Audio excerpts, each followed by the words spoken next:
everybody. I'm Blessed and Free. Welcome back to another episode of DOC TV.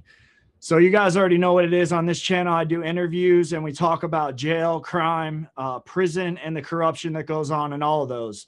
If you're new and you're stopping by for the first time, man, don't forget to hit that subscribe button and turn your post notifications on all, so every time I drop an episode, you can hear it first. So usually in this prison genre, man, there's a lot of hype and wonder about what goes on in the Florida JIT camps. And today I got a guest for you that was not only in JIT camp, one of the infamous ones, which is BUTLER. Back in the day, that was a serious camp to get down at, and he's been there. So, hey, man, why don't you, for the people watching at home, introduce yourself. What's your name and where you're from? Anybody who would know me as Gona. It's just a short derivative of my last name, to keep it simple. I'm from the Tampa Bay area, not Tampa specifically, but I'm from the Ville right outside. What was it that sent you to prison, man? Like, what'd you get hemmed up for? I don't want to say specifically, but it carried an 11-year sentence. Dumb stuff, being a kid, not having the proper training growing up, and just being kind of wild, making your own thing out there. Yeah, no like crazy crimes, right? Nah, not no chomo stuff or nothing like that. I don't want to glorify violent crimes, man. There was a victim, and I don't want to in any way make it seem like that's a good thing. You know what I mean? Like, yeah, I respect that. You were actually introduced to me by a guy that's been on the show. Shout out Jason Ellis. And he said, you're a solid dude. I guess you were at the same camp he was at, which was Bavard. So tell the people, man, what's it like for a juvenile entering into JIT camp in Florida State Prison? Well, I mean, to be honest, it starts even before then. You know what I mean? My road to that, unfortunately, I wasn't lucky enough to come out of like a good household and then break into a car, get probation, and then, violate and go to jail. I was already kind of in the streets, kind of had a rough upbringing. My parents, my mom was a battling drug addict. My dad was like 25 years older than my mom, you know what I mean? So it was a weird dynamic. And so from juvenile, you get in trouble in school, then you start going to juvie, then in Florida, they start sending you to programs. Then you start leveling up. And if you're under the age of 18 and you get caught up on, you got a bad background, you're still doing crimes, then they youthful offender you. Then they take away all your rights and they sentence you as an adult under specific guidelines. Right. You get to, you get to the reception center, and that's when your eyes get open. Unfortunately for me, being in the Tampa Bay area, you got to go to North Florida Reception Center. So that's AKA Lake Butler. Anybody who's been up that way already knows, it's a nightmare. It's a living hell. It was rumored too, I don't know if they were killing people when I was there, but putting hands on you was an everyday occurrence. Maybe not you getting it every day, but seeing somebody get roughed up, you wouldn't even blink twice. You just look away and what happens, you're just glad it's not you that day. When you got to Lake Butler, man, like what was going through your head when you were walking in through reception? I know, like, when I went to reception, that's really when they're running that like boo game and trying to get you to act out so they can smack the shit out of you. What was it like for you, man? To be honest, at Lake Butler, you don't run no boo game. You don't do that. You look at the floor. Those people have a level of fear instilled in anybody that comes to that prison population that is legendary. Okay, yeah. They got characters that, I was through there a couple times, because when you get shipped from facility to facility, you got to stop through reception centers. You just don't go from point A to point B. You got to go through a detour. And sometimes you might have to go through one reception center to go back up to another reception center to then go to the camp. And the second time I was there, I got caught fishing. You know what I mean? Yeah. I was underage. So to me at that time, getting cigarettes was like a big priority. We could smoke then. So I'm fishing. They catch you doing that, they're going to tax you. So they took me in the little understanding room, tuned me up a little bit, and I'm not even lipping off. They caught me. I'm like, yeah, I'm doing this. I'm underage. I'm trying to get some cigarettes. They're like, oh, okay, cool. Let me take you in this little dark room, kick the shit out of you for a little bit. Then they take you to the honeycomb. What the honeycomb is, when you first get to Butler and you walk in, there's a big complex. I guess it used to be old Butler, but now it's just lockdown. no air conditioning. It's a one double bay, right? So just cells on one side, double bay. I was in there in July and August. I'm dying, bro. You can't understand not having air conditioning in a place like that. Like, it was to the point you're delusional. You can get to a point where you're so hot and sweating, and you'll fill the toilet up, start bathing with toilet water, and you don't even care. You don't care that you're taking a bath or swimming in your toilet. You know, you try to keep it as clean as you can in there. If you want to stay in somebody's cell, you better at least try to. Yeah, the old bird bath in the toilet, man. I remember that in confinement. That shit sucks. Yeah, it's rough, man. They got roaches in the mattresses. They're waking you up in the middle of the night. And then confinement up there, you are catching an ass with them every night. Every night. Were they making you stay class A when you were in confinement there? Nah. You could. It was too hot, man. You would die. You would die. At least they didn't make us. When I was there in '96 and a little bit in '97 when I bounced from different camps. But nah, you could get in your boxer shorts. You'd be soaking wet in there, dying of sweat. The floor would be wet. The walls. How much weight did you lose back there?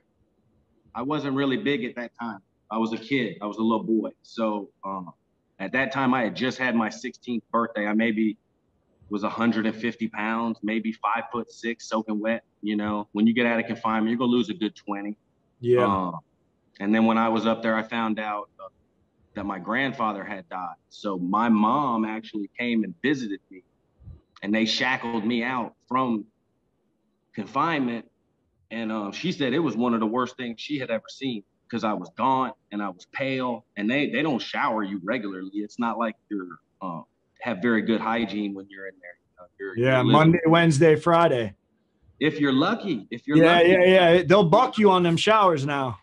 This ain't no guaranteed thing. It depends on who's on deck, and sometimes you might not even want to go take a shower, man. When you're a jit at that age, bro, they put you in the showers with the punks because they know you're not going to try to excuse my language, you're not going to try to have sex with the punks, right? When you're young, when you're like me, you know. So here, I got to go shower. In one shower, they put two dudes in. Y'all got to share the same shower head. Soap up. Hey, homeboy, can I get that water? Yeah. He's going to move out of the way. I'm in there having to take showers with dudes who don't even take their shirts off. They're basically like a female in the chain gang. And they got to protect some of them guys. And it's crazy. So then you go from reception centers, right? Now I'm already like, because I've been in trouble, I'm from a hometown where, unfortunately, they love sending young black guys to prison by the busload. So, like, when I get to the county jail, these other white guys that get there, they don't know anybody. I'm like, oh, I used to color crayon coloring books with this guy. That's my homeboy Snake. That's my homeboy. Oh, that's my homeboy Piggy's big brother Red, you know? So I know. Being a guy like me, I always played sports. I always had black friends. I always, when I grew up in an all-white neighborhood, but I was the only person that was tan, right? Yeah. You know, it was country Florida in 1986 when we moved here. And at the courthouse where I'm from, they used to have Ku Klux Klan rallies where people would have barbecues and shit. And this was going on in the wide open. This was like, the guy who owned this and the guy who owned that, they're having a hamburger and a hot dog at the KKK rally at the courthouse, you know? So the sentencing guidelines and man, if you mess around in this county and you're African American, more than likely you got a DC. Yeah, so, without a doubt, man. So when you were in there, then you were already kind of like accustomed to. I was already broken in. Yeah. You were already ready. And I'm Italian, right? I'm 100% Italian. But, you know, when you grow up, and I'm not trying to sound racist, you're white. You know what I'm saying? When I was in an all white neighborhood, I'm white. You know, some guys thought I was Mexican and shit until they got to know me. But once you start spending years and years in this place, and when I would go to school, I would hang out with all the black kids. You know what I mean? They were all my friends. See, I was real poor. My dad couldn't read or write. We lived off the government. I never had a pair of Nikes in my life till I bought them myself. And So you weren't chilling with the preppy white boys and shit wearing I'm getting, Abercrombie. I'm getting picked at because I got holes in my sneakers. I'm wearing them from last year. And the only way I'm going to not get picked at is if I go slap this dude in his mouth and he knows not to pick on me. And I'm not trying to say that to glorify my situation because it was extremely, when you're poor and you grow up, you think it's like your fault. You don't understand that people can see you're not buying your shit. You don't got a job. You're trying to go through school, but your mind at a young age, you feel shame all the time. You feel shame. And sometimes, man, that stuff builds up. But in reality, the poor Black kids who were living in the projects and didn't have nothing, they felt my pain. You know, they say real recognizes real, but pain recognizes pain, you know? Yeah, so facts, bro. They were very, very accepting to me. They didn't give a shit I had holes in my clothes. They didn't care that, you know, oh, you want to come play ball? Come on, man, come play ball, you know? And then eventually you grow up and you become really good friends with these people, really good friends, like brothers, you know? Yeah. But you then go to the chain gang or you go to the county jail and you can't have that relationship anymore because you can be cool, but when shit pops off, you know that Black dude's not coming to rescue you. Okay. Yeah. I don't care how tight you are with him. I don't care if you think that's your ace boon and y'all have been drinking coffee and chilling and this and that. When that real deal Holyfield goes to pop off, you better hope one person's going to be there for you, and that's you.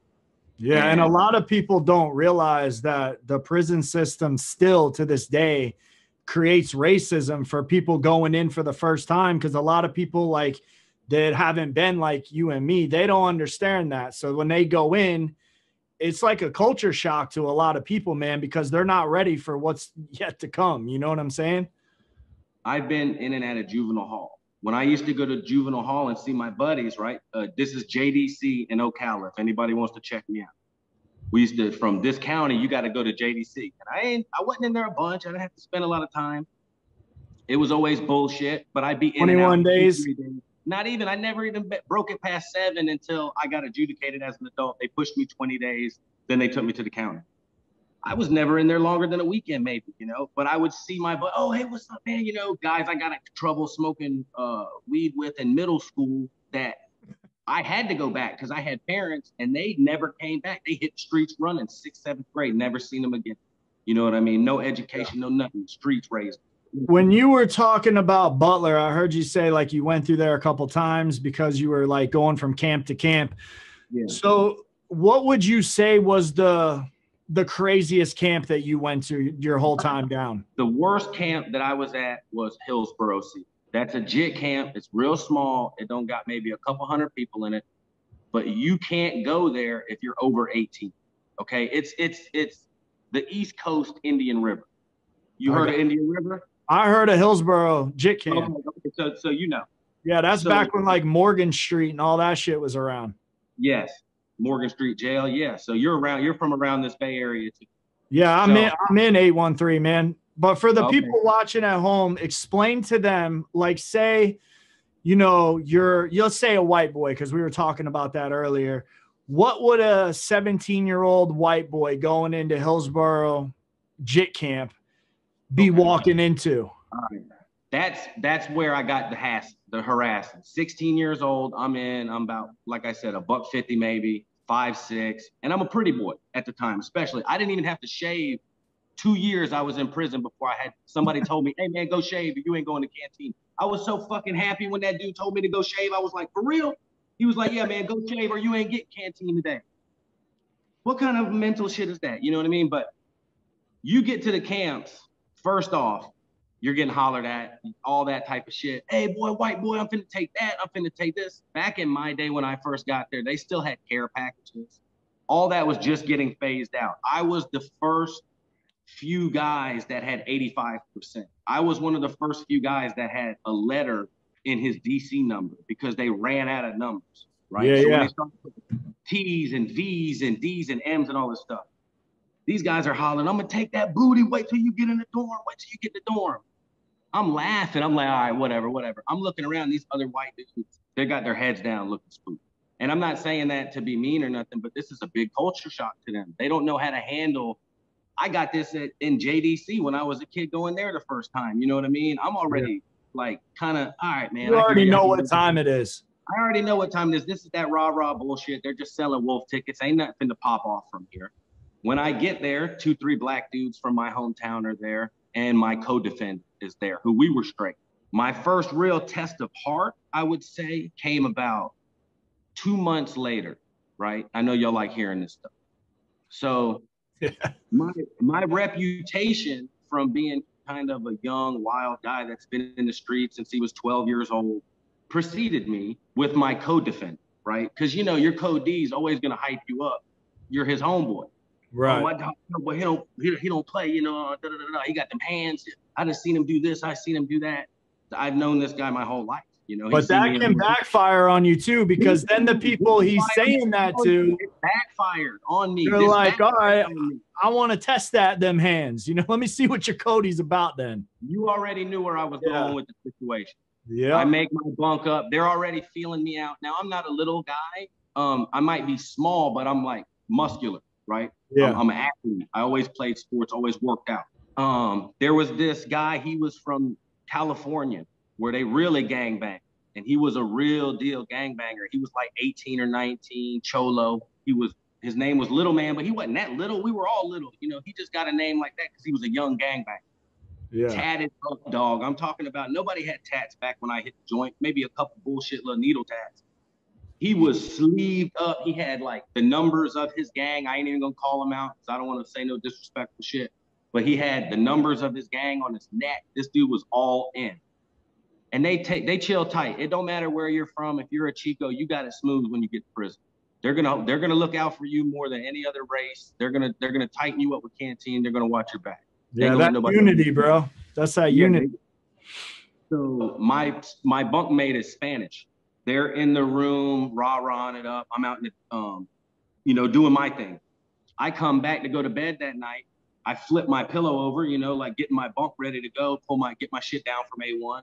And there's like gang graffiti all on my pillow with a red ink, right? So I look over at my roommate, and nobody here has ever seen me kind of like have to defend myself or have to get that test of heart. So I look at him and I said, hey, homeboy, me and you, we've been straight this whole time. You've been feeding me canteen. My money wasn't right when I first got there. Some people got it rough, you know?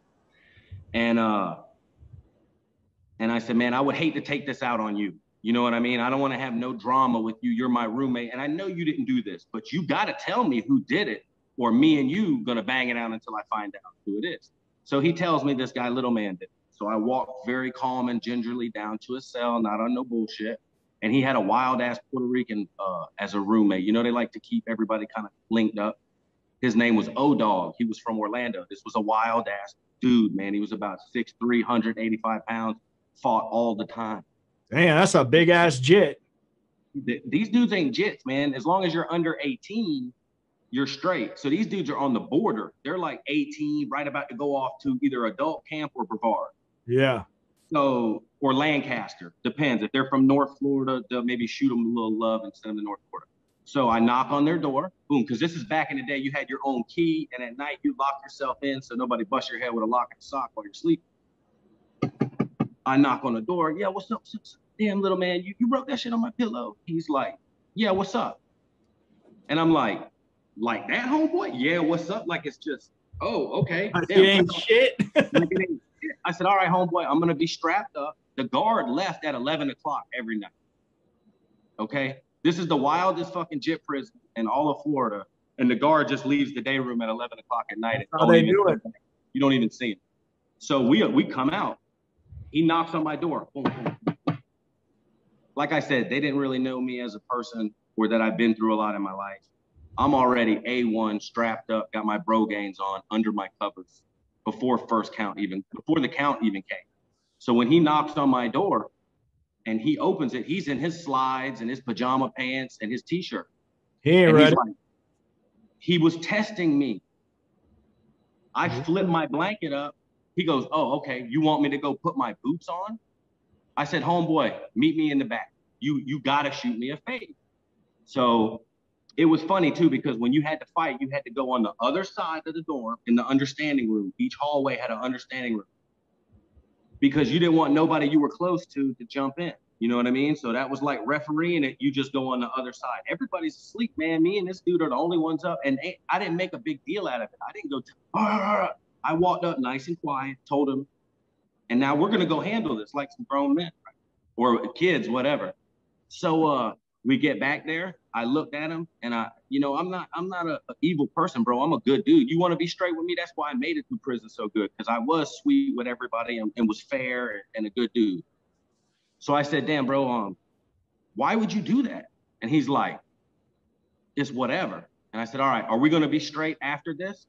And he was like, yeah, fool. Because, they talk with that West Coast shit. He was like, yeah, fool. And I said, we going to shake? And he said, yeah, fool. And we shook hands and I backed up.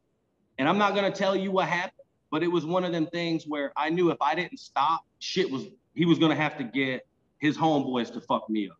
Okay. Yeah. I had put just enough on him to where, like, I didn't overdo it, because you can overdo it in there, man. You get in a fight with a black dude and you're a white boy, you got some hands, you can only win by this much. Much. You see how close my fingers are? There's an unwritten rule between people of every other ethnicity except for white, where they're not going to let you get your head bounced off.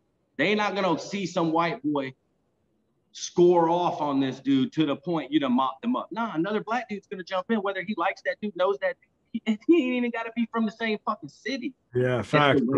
That's that unwritten rule. You know about that shit. Crackers can't win, and you can barely squeak by. But a white boy, I don't mean to call them crackers, that's just the terminology that's used. You can't get off like that. When I hear people talking about how they used to do and how this and how that, man, I tell you what, on the entire compound, Brevard's got 1,000 people. So if you want me to tell you a quick story? I'm laying in my bed in the morning. This is after I done established myself on the compound, everything's straight, everything's smooth sailing. I got my homeboys, everything. A guard comes by and kicks my bunk. You know how they used to do. That's how they wake you up. Bing! They kick your bunk off. Once the light comes on, right? I'm like, man, that shit, I have a problem waking up in the morning, man. If I'm angry, it's in the morning. I hate getting out of bed, but I make myself get right up. Yeah, you got to in there when they're kicking that shit. Oh, bro, I go to get up. I'm like wiping the cold out of my eyes, and he comes by, and he was a new cop. He had just got the job, and he was one of them cowboy hat wearing motherfuckers. You know what I'm talking about? Oh, fucking RoboCop. He turned and donkey kicked, not a front kick. He turned and donkey kicked my bunk. Now, these are 2-man bunks, 2-man rooms, hallway. It's called an H dorm when you're in Hillsborough. You got the bay in the middle, and then it looks like an H. So now he's going down the hallway to go wake up the first couple rooms on the other hallway. I don't know what possessed me to do this. If I hadn't been snitched on, I wouldn't even talk about it, but it's already in the wind. People know about it. I took a bar of Pride soap. Now, people, if you've never been to prison, if you're too indigent to have anything, they're going to give you Pride soap. Indigent is a word that they use that you got no money. You can't even afford soap, shampoo, nothing. They give you Pride soap. Pride soap is the most harsh chemical that they can form in a square. Yeah, facts. It's rock hard, and it will last. 1 bar of soap. I washed a pair of tennis shoes for the 4 years I was at Brevard. I only used one bar of Pride soap, and it was to wash my tennis shoes. That's how nasty that shit was. But I took that bar of Pride soap, and I Nolan Ryan that guard right in the back of the head. And the soap just turned to dust, right? And he went down on one knee because, bro, that's like me hitting you with a fucking lob or a baseball. Yeah. And I'm an athlete. I mean, I wound up, and he wasn't but 15 feet away from me, and it hit him in the back of the head. Boom, turned to dust.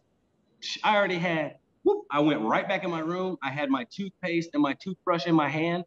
I put some toothpaste on the thing, and I walked out like I was looking like everybody else. Oh, shit, what happened, dog?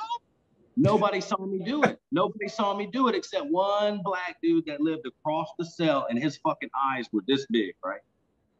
He calls an emergency code. They come in. Who did it? Who did it? Who did it? Would you know? And I don't know how it lasted this long. We didn't have TVs. You had canteen once a week. You got one 15-minute phone call a week, and you got visitation, your standard visitation. First, they took the telephones that week. Nobody snitched. Then they took the canteen. Nobody snitched. They were waking 5, 6 people up at 2 o'clock in the morning every day of that week, taking them down to the lieutenant's office in your underwear and harassing them. Nobody would give it up. Nobody would give it up. When they took visitation, I turned myself in. Like an OG, I went up there and I said, y'all can't take all these people's visitation. Can't do it. And then they put me in a box for 90. I think I had, 90 days straight. They put me in the box. When I got out, man, I used to have an afro. My fucking hair was like this big because I got Italian curly hair. I was so white, my hair was like this big. I didn't even have to shave though, because I didn't have to shave for the first 2 years I was in prison. I was babyface. So from that, I was too young. You did right, though. You did right. You 21 that shit. You got to, man, in a situation like that. Them dudes suffered for a week for me, keeping it real on some G shit. When I'm a white boy, bro, that don't never happen, man. They flip a white boy like it ain't nothing, get him out the dorm. They would have had me roll my shit up and they would have PC'd me or rolled me up and made me hit the door. You know that. Yeah, man. Definitely would have flipped your shit if they didn't know you were at least living like that. You know what I'm saying? Come on, bro. Take your phones. We get 1 call a week. Come on, man. Took canteen. We get 1 order a week. So anyway, now I'm going to Brevard because I'm so young they can't ship me to an adult camp yet. I'm not even 17 or maybe just turned 17. When I got to Brevard, people were like, "Bro, you're going to Brevard?" I'm like, bitch, I'm coming from Hillsborough. Yeah. No phones, no cigarettes, no rec time, no visiting, none of this. When I got to Brevard, I'm like, this is the sweetest shit ever. Open compound, 1,000 people. If I want to wake up in the morning and go to breakfast, I can. If I don't got to. So I really want to hear about your time at Brevard. And, that was like an infamous camp, like I said in the beginning. I'd like to have you on the channel for part 2, if you're down to do that, bro. Yeah, I'd love to do it, man. I would love if anybody gets anything from this, understand that nothing I say is braggadocious. I don't back none of this up like it's horrible. If anybody has to go through anything, whether what race you are, what color, how much time you had to do, if you did a crime and you deserve to go to prison, you go do that, dog. You go stand up on your own too, whatever you did. But I think, if somebody can get a little bit of understanding, you know what I mean? Maybe say to themselves, it's easy to be a piece of shit. It's hard to get up at 5 in the morning and go to work every day. It's hard to go to a job where nobody will hire you because you're a felon. This is the only thing you got available. That's a big reason why I created this channel, just so, who knows who's listening. It could be a young person. It could be somebody that's been in prison, got out and is struggling. And we're reminded them of the hell that, is yet to come if they, fuck up and go back. But let me get those words out, man. I appreciate it. Yeah, bro. I appreciate you coming on the show, and you got a good story, and we're going to bring him back on for part 2. If you haven't, hit that subscribe button and turn your post notifications so when we drop part 2, you'll be able to hear it first. And with that, it's DOC TV, and we're out.